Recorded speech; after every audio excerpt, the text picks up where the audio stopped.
I had just moved to a small town in Oregon, desperately trying to leave behind the bustle of city life. I didn't know anyone here. The town seemed quiet, almost deserted at night. That's why, when I stumbled across a night shift job posting at the local 24-hour gas station, I thought, why not? It was the perfect chance to start fresh, and I needed something to keep me busy while I adjusted. The owner, a man named Greg, was a bit strange, but in that unremarkable way, like you'd expect from anyone working night shifts. He looked tired, his eyes sunken, and his voice was raspy, like he'd been awake for days. He handed me a uniform and told me the shift would be simple: watch over the gas pumps, check the security cameras occasionally, and keep the place locked tight. Don't let anyone inside after midnight, he said, with a weird emphasis on the after midnight part. There are some things out there, people, you don't want to deal with. His cryptic words didn't sit well with me, but I figured it was just small town superstition. Who would want to rob a gas station in the middle of nowhere, right? That first night, I showed up at 10 p.m. The place was dead, and I mean dead. No customers. Just me and the flickering fluorescent lights above. The hum of the fridge and the soft rustling of papers filled the silence. I made myself a coffee, sat behind the counter, and started scrolling through my phone. That's when the first weird thing happened. The doorbell chimed. A tall man in a weathered jacket stepped inside. He didn't say anything, just walked straight to the back, where the restrooms were. He didn't even glance at me. I didn't think much of it at first, but as I looked at him walk past, I noticed he was wet, soaking wet, as though he'd been walking in the rain for hours. But the sky was clear, and I hadn't heard any rain. It was like he appeared out of nowhere. A few minutes later, I heard the doorbell chime again. The man was gone. Just like that. I got up and checked the security cameras, but there was no sign of him outside. He hadn't even left through the front door. I thought I was imagining things. It was my first night, after all. But the unease lingered. That's when I started feeling like something wasn't right about this place. And that was just the beginning. The night dragged on, the hum of the station growing louder in my ears, and my eyes heavy from the monotony. Every now and then, I glanced out the window, but the streetlights barely pierced the dark, leaving the gas station eerily isolated from the rest of the world. Around 2:30 a.m., the doorbell chimed again. This time, a woman walked in. She was dressed in a white dress, barefoot, her hair matted to her face. Her eyes were wide, and there was a strange, unsettling calm about her. She didn't seem drunk or disoriented, but her presence made the hairs on the back of my neck stand up. She slowly approached the counter, her bare feet clicking on the cold tiles. I didn't know what to say, but she broke the silence before I could speak. "Do you have a phone charger?" Her voice was hoarse, like she hadn't spoken in days. I nodded, pointing toward the charging station behind the counter. She didn't thank me, didn't even acknowledge me beyond that brief sentence. She just went to the station and plugged in her phone. I could tell she was watching me out of the corner of her eye, her face hidden in the shadows. I tried to act normal, but the air was thick, like it was closing in on me. My fingers twitched as I kept watching her. The woman never moved. She just stood there, her eyes still trained on me. The worst part? I didn't hear the door chime when she entered. It was like she materialized out of thin air, standing there in the dim light of the store. She didn't even flinch when the clock struck 3 a.m., and it was then I noticed the time. 3 hours had passed without me even realizing it. Then, just like the man before, she walked out, no goodbye, no acknowledgement that she'd even been there. I ran to the door, locked it, and checked the security cameras, but once again, she wasn't anywhere outside. I could have sworn I'd seen her walking out, but there was no sign of her anywhere. I stood there frozen for a long moment, trying to process what had just happened. It wasn't until about 3:30 a.m. that I finally caught a break, sort of. A regular customer, Bob, a trucker who passed through town weekly, came in. He was friendly, the only person I'd met who seemed unaffected by the stillness of the night. "Place is dead tonight," he remarked, casually grabbing a pack of smokes from the shelf. "Yeah," I replied, a bit shakily. "You ever seen anything weird around here?" Bob paused, his hand halfway to the counter. He looked at me like I was nuts. "Weird? What do you mean?" His brow furrowed. I shrugged, feeling embarrassed. "Never mind. Just, a strange feeling tonight." Bob didn't press me for details. He paid for his stuff, gave me a grin, and left. As he walked out, I noticed the same odd sensation creeping back over me. Someone, or something, was watching me. The flickering lights above me seemed to pulse in and out, almost like they were in sync with my heartbeat. And that's when it happened, the low, creaking sound coming from the back of the station, like something dragging across the floor. My heart stopped for a moment. I stood, frozen, straining to hear. Nothing. The sound stopped as abruptly as it started. I didn't know what to think. But I was starting to realize that Greg's warnings weren't just superstition. Something was out there.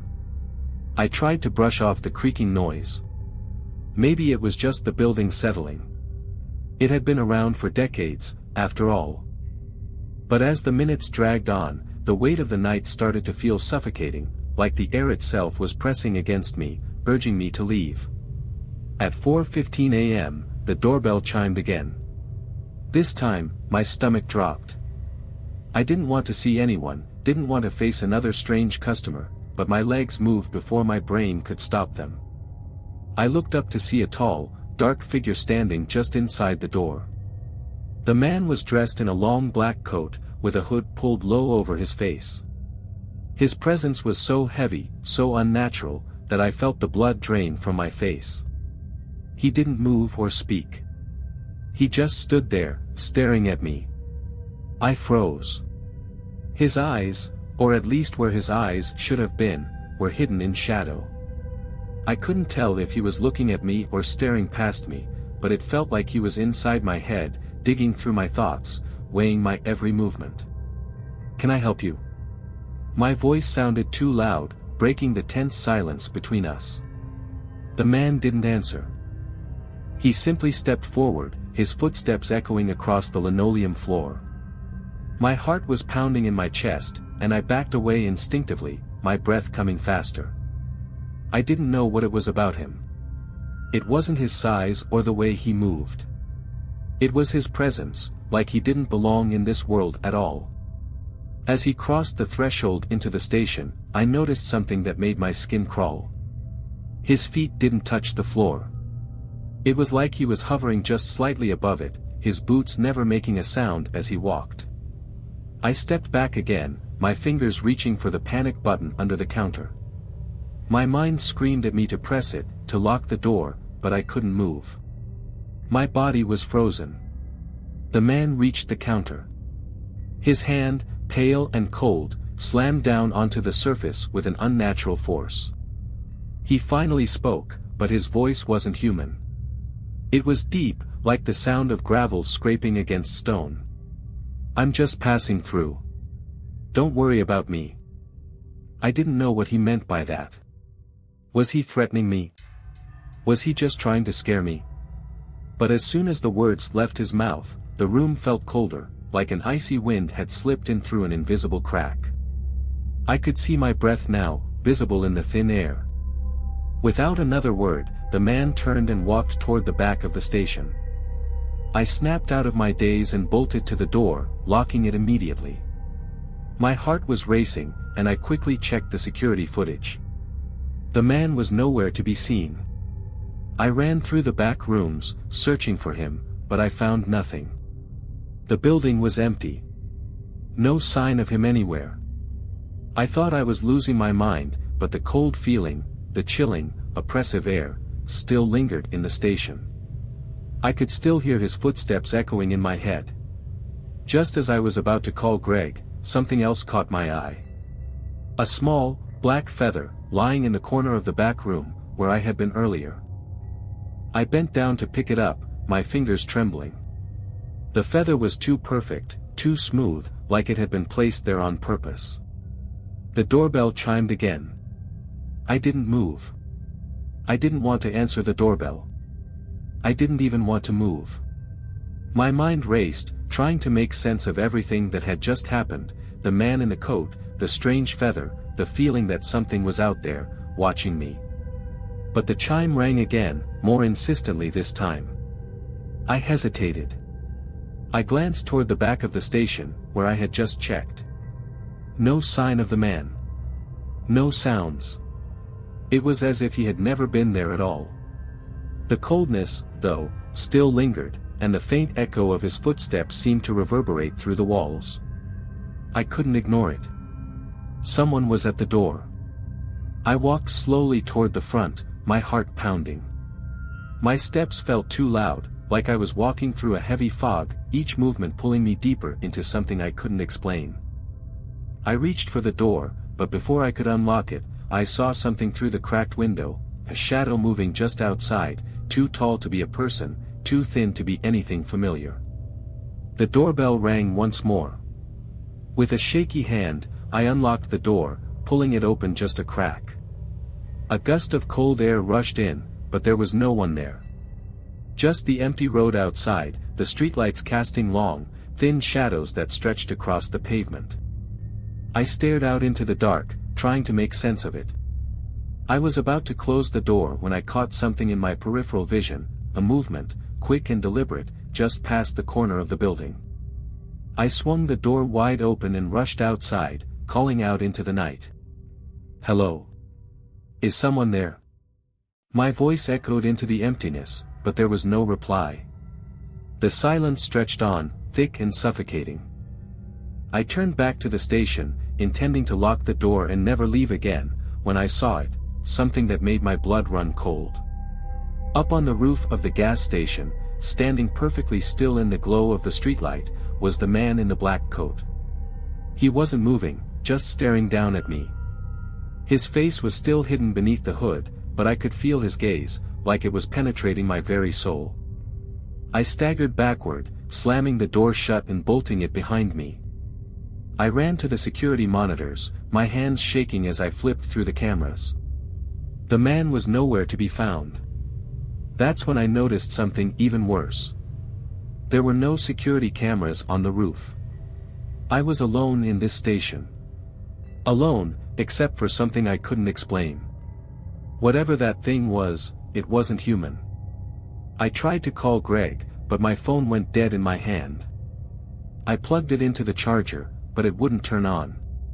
The power in the station flickered, and the lights above buzzed erratically. Then, a voice, a whisper, echoed through the dark. Leave. It wasn't Greg. It wasn't anyone. It was just a voice, coming from nowhere, and yet, it felt so close. So personal. I backed away from the counter, every instinct telling me to run, but there was nowhere to go. I was trapped. The doorbell chimed again. The doorbell rang, and my blood froze in my veins. I couldn't explain it, but I felt it this time, the presence on the other side, heavy and watching. I stared at the door, my mind screaming at me to run, to hide, to do anything but answer it. But my feet were planted, unwilling to move. The air around me felt charged, thick with something unnameable. My hands were trembling, and the silence in the room was deafening. All I could hear was the hum of the lights above and the pounding of my own heart. Then, the doorbell rang again, this time more urgently. I didn't move. For what felt like an eternity, I stood there, staring at the door, waiting for whatever was about to happen. I wasn't sure what terrified me more, the idea of opening it and facing whatever was out there, or the thought of staying inside, waiting for it to come to me. A sudden slam against the back door jolted me from my trance. The door rattled violently in its frame, and I stumbled back, barely catching myself against the counter. The sound was like a physical blow, and it was followed by the unmistakable scrape of something, or someone, dragging itself across the floor behind me. I turned, but I didn't see anyone. The back room was still empty. But then I saw it, a shadow, slowly growing, stretching across the floor. It was long, dark, and it moved with purpose, almost like a liquid, creeping toward me from the corners of the station. The temperature plummeted, and I could see my breath in the air again. The shadow slithered forward, curling around my feet, and I realized with a jolt of terror that I couldn't move. It was as if the darkness itself had gripped me, holding me in place. Then, through the haze of fear and confusion, I heard the whisper again. "Leave." But this time, it wasn't just a whisper. It was a command, a demand. The shadow at my feet began to shift, twisting and expanding. I heard the faintest echo of footsteps, not from the back room, but from inside the shadows themselves. And then, I saw it. A figure, emerging from the darkness, rising up like something crawling out of a nightmare. It was the man in the black coat. But this time, he wasn't standing on the roof. He wasn't outside. He was right in front of me, towering, his face still hidden beneath the hood, but his presence overwhelming. I tried to scream, but the sound caught in my throat. The figure raised one hand, and I could see his fingers, long and unnaturally thin, stretching toward me. There was no warmth, no life in the air, just cold, suffocating darkness. The voice, deep and guttural, filled my head, louder now. "You are mine." I didn't know what that meant, but I could feel it. A wave of dread flooded my chest, choking me, suffocating me. And before I knew it, I was moving, pushing past the darkness, running for the door. My feet slammed into the tiles, and I nearly tripped as I reached for the door handle. I could hear the man's footsteps behind me, getting closer, closer, closer. I yanked the door open and stepped outside into the cold night air, slamming it behind me. I didn't dare look back. I ran. I don't know how long I ran. The streets blurred around me, the dark shapes of the town flashing by in a panic. But the whole time, I could feel that presence following me, him, a shadow that never left, always just out of sight, but always there. I didn't stop until I reached the highway, where I finally flagged down a passing car. The driver, a young woman, looked at me like I was insane when I begged her to take me anywhere. But she didn't hesitate. She drove me to the nearest town, and I never looked back. The next day, I tried calling Greg. The phone rang, but there was no answer. I called again. Nothing. I drove to the station, but it was locked up tight, the sign hanging crooked on the door. I never worked another night shift. And now, months later, I still see him sometimes, the shadow, the man in the black coat. Every time I close my eyes, I feel him there, watching me. I know he's waiting for me to return to that gas station, waiting for me to make a mistake. But I won't. Not again. And if you ever find yourself in a quiet town at night, far from anyone, and you hear that doorbell ring, just remember, some things don't stay gone. I thought I had escaped. I thought the nightmare was over. But I couldn't shake the feeling that something was still with me. Something I couldn't outrun. It followed me, lingering just beneath the surface of my everyday life, waiting for me to let my guard down. I moved to another town, far from that small, isolated place in Oregon. I found another job, settled into a new apartment, and tried to rebuild some sense of normalcy.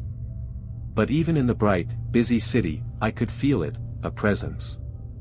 A dark, suffocating weight that pressed in on me at night. Sometimes, when I'm alone, I hear the faintest sound. It's subtle at first, like a soft tap, then a slow, deliberate scrape, just like the noise that came from the back of that gas station. It always happens when the clock strikes 3 a.m. I couldn't ignore it anymore. I had to face it. I tried reaching out to Greg, tried asking if anyone had seen anything strange after I left. But no one answered. And when I looked up the gas station online, there was no record of it. No address. No history. It was like it had never existed at all. Like I was the only one who remembered. But then came the dreams. At first, they were vague, flickering images of the gas station, the man in the black coat standing in the shadows, his long fingers stretching toward me. But they grew worse. More vivid. More real. Every night, I would find myself back at that station, trapped in the same loop. The doorbell ringing. The man walking through the darkness toward me. His voice. The cold. And the worst part? Each time, the man would whisper in my ear as I slept. You can't hide forever. I woke up every morning drenched in sweat, my heart pounding as if I had just run miles. I started checking my locks compulsively, always looking over my shoulder, always feeling like something was behind me. But there was never anything there. I don't know what he is, or why he chose me. I don't know if he's real or just a manifestation of my fear. But one thing I do know, he's still out there. He's still waiting for me to return. I can't escape him. I don't think I ever will. Sometimes, when I walk down an empty street, I feel the cold air swirl around me. And then, in the corner of my eye, I see it, a shadow, just out of sight. Always lurking. Always waiting. If you ever find yourself on a night shift in a small, remote town, and you hear that doorbell ring, remember my story. Remember the man in the black coat. Because I've learned something terrible, once he marks you, you're never really free. And no matter where you go, or how far you run, there's always a door that leads back to him.